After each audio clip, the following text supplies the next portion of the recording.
அக்காலத்தில் ஏரோதுதன் சகோதரனான பிலிப்பின் மனைவி ஏரோதியாவை மனைவியாக்கிக் கொண்டிருந்தான். அவள் பொருட்டு ஆள் அனுப்பி யோவானை பிடித்து கட்டி சிறையில் அடைத்திருந்தான். ஏனெனில் யோவான் ஏரோதிடம், உம் சகோதரர் மனைவியை நீர் வைத்திருப்பது முறையல்ல என சொல்லி வந்தார். அப்போது ஏரோதியா அவர் மீது காழ்ப்புணர்வு கொண்டு அவரை கொலை செய்ய விரும்பினாள். ஆனால் அவளால் இயலவில்லை. ஏனெனில் யோவான் நேர்மையும் தூய்மையும் உள்ளவர் என்பதை ஏரோது அறிந்து அஞ்சி அவருக்கு பாதுகாப்பு அளித்து வந்தான். அவர் சொல்லை கேட்டு மிக குழப்பமுற்ற போதிலும் அவருக்கு மனமு வந்து செவிசாய்த்தான். ஒருநாள் ஏரோதியாவுக்கு நல்ல வாய்ப்பு ஒன்று கிடைத்தது.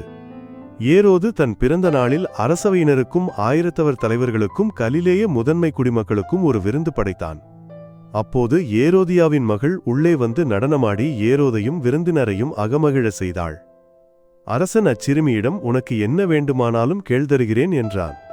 நீ என்னிடம் எது கேட்டாலும், ஏன் என் அரசில் பாதியையே கேட்டாலும் உனக்கு தருகிறேன் என்றும் ஆணையிட்டு கூறினான். அவள் வெளியே சென்று நான் என்ன கேட்கலாம் என்று தன் தாயை வினவினாள். அவள், திருமுழுக்கு யோவானின் தலையை கேள் என்றாள். உடனே சிறுமி அரசனிடம் விரைந்து வந்து திருமுழுக்கு யோவானின் தலையை ஒரு தட்டில் வைத்து இப்போதே எனக்கு கொடும் என்று கேட்டாள். இதை கேட்ட அரசன் மிக வருந்தினான்.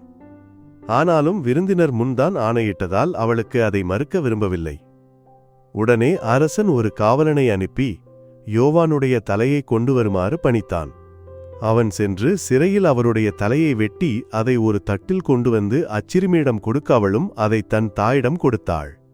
இதை கேள்வியுற்ற யோவானுடைய சீடர்கள் வந்து அவருடைய உடலை எடுத்துச் சென்று ஒரு கல்லறையில் வைத்தார்கள்.